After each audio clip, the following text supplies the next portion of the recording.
Hello everyone. Today we're going to begin section 2.4, which is on methods of calculating the variation of our data. So variation, also known as the spread of our data, tells us how much our data deviates away from that center point that we already learned how to calculate.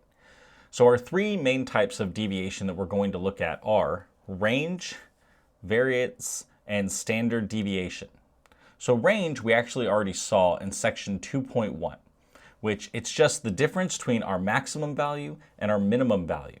Now for range, your data must be quantitative, and that's really all there is to it. All it's doing is it's telling us the difference from our max value minus our minimum value. So all this is going to tell us is how much spread there is from our absolute largest point to our absolute smallest point.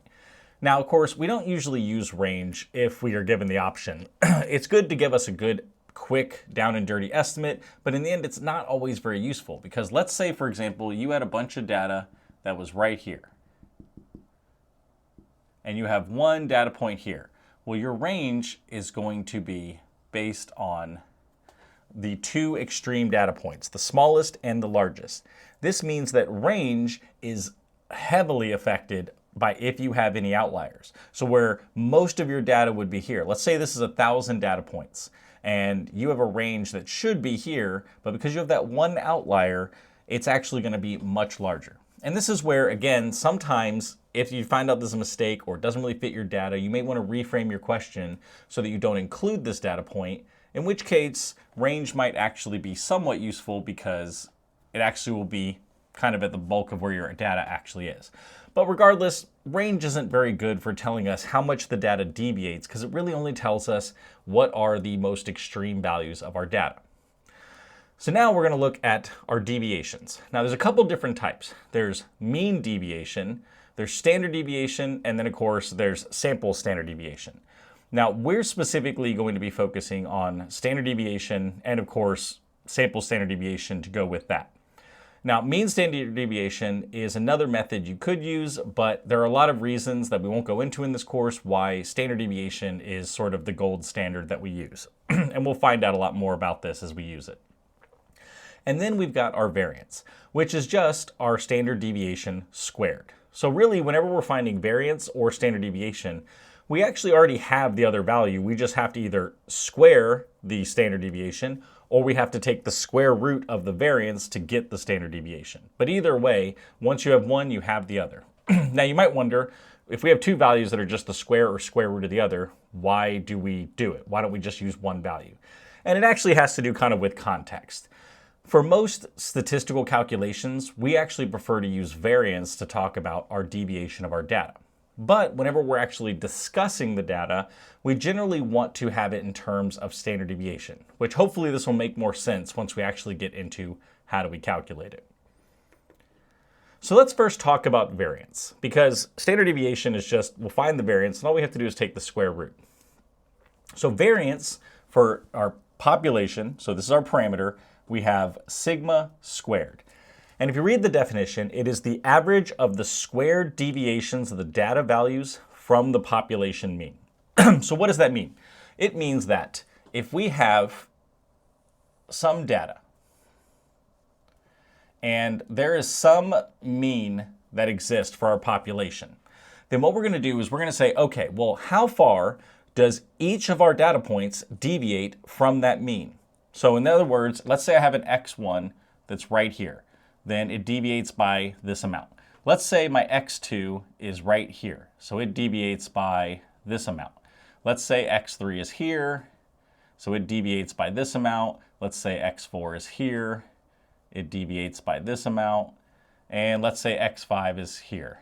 Again, it deviates by this amount. So what we're looking at finding the average of these deviations.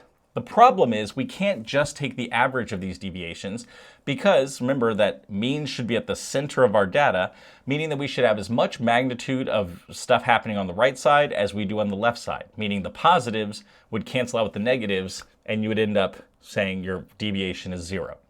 So the way that we deal with that is first, let's talk about how do we actually write these deviations. Well, first we start with So we have our sigma squared is equal to, so we're going to take each of our data points, so x sub I, minus the mean mu. And if we were to sum this up now, like I said, this term would go to 0. So the way we're going to deal with that is we're just going to square the entire thing. When we square it, our positive numbers will stay positive, but now our negative numbers will become positive as well. So now with this, all we have to do is we want to take the average of these deviations. So the average, if you remember from the section on mean, is just going to be the sum of these values divided by, now because this is population data, it's going to be divided by capital N for our population size. And that's all there is to calculating our variance. What about if we have, now so this is for listed data. So if you remember, listed data is when we have our individual data points, right? We had x1, x2, x3, x4, and because this is population, this represents our entire population. If we wanted to then find the standard deviation, all we have to do is take the square root of this. So once you've found your variance, your population standard deviation is just going to be sigma equals, and then you could just say, well, if I already have variance, I can just take the square root of my variance and I get my standard deviation. Or if you wanted to write the whole formula out again, you could go, it's the sum of x minus mu squared over n, and then you take the square root of the entire thing.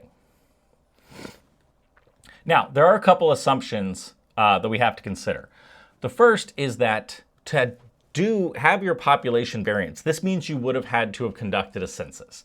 And as we talked about in chapter 1, this is extremely unlikely, right? It's very expensive, it's very costly in manpower, time, money, and also it's just very difficult to do, especially depending on what the population is that you're looking at. So chances are we didn't actually do a census. In fact, we've talked about this before, that the government has to do a census every 10 years, and it takes the American government 4 years to do a census. So oftentimes, we're not going to have this population data. In fact, going forward in most of the course, a lot of times we're going to be looking for how do we actually determine what possible values we could have for our population parameters using our statistics. So first of all, what we would do then is we would say, okay, well, I want to grab a sample that's representative of my population using those sampling techniques we talked about.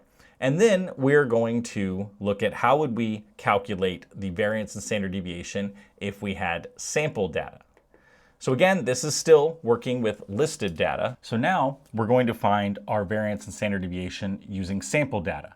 So it's the same thing. It is sample variance, which we write as s squared instead of sigma squared, is the approximate average of the squared deviations of our data. So again, it's just going to be s squared, and then it's going to be the sum of our data points, x minus, now remember, we're using sample data now, so we don't have the population mean mu. We have the sample mean x bar.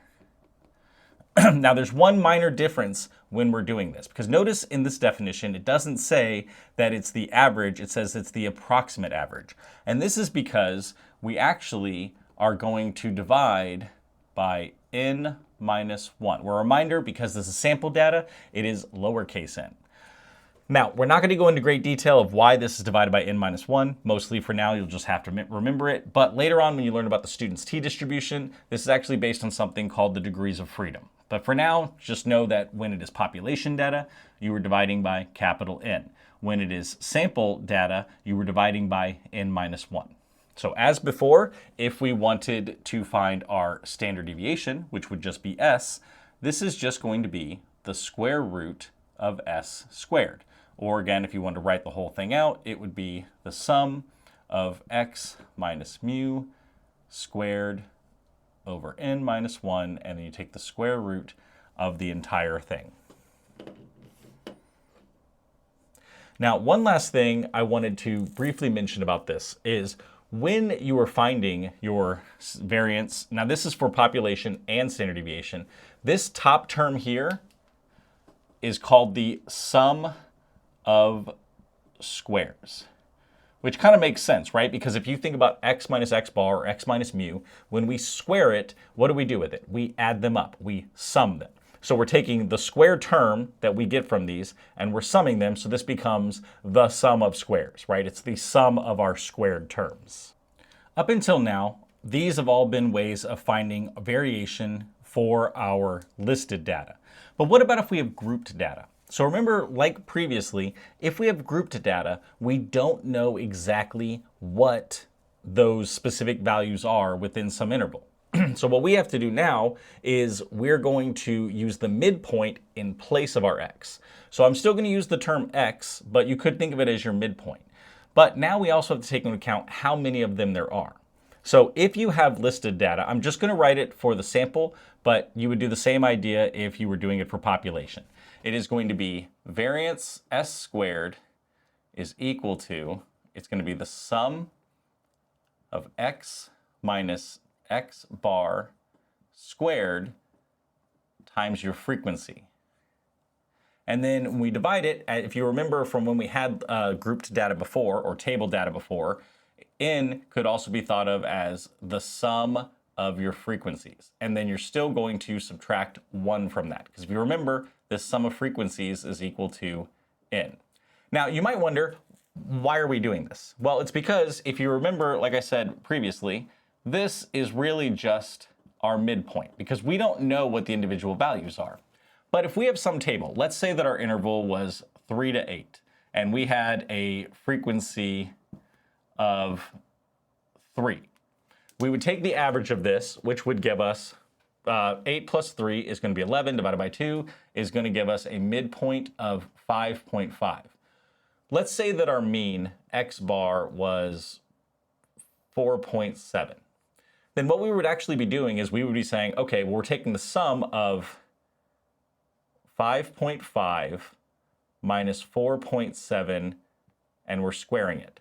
That's one of those, right? There's 3 people or 3 things that fall into this group.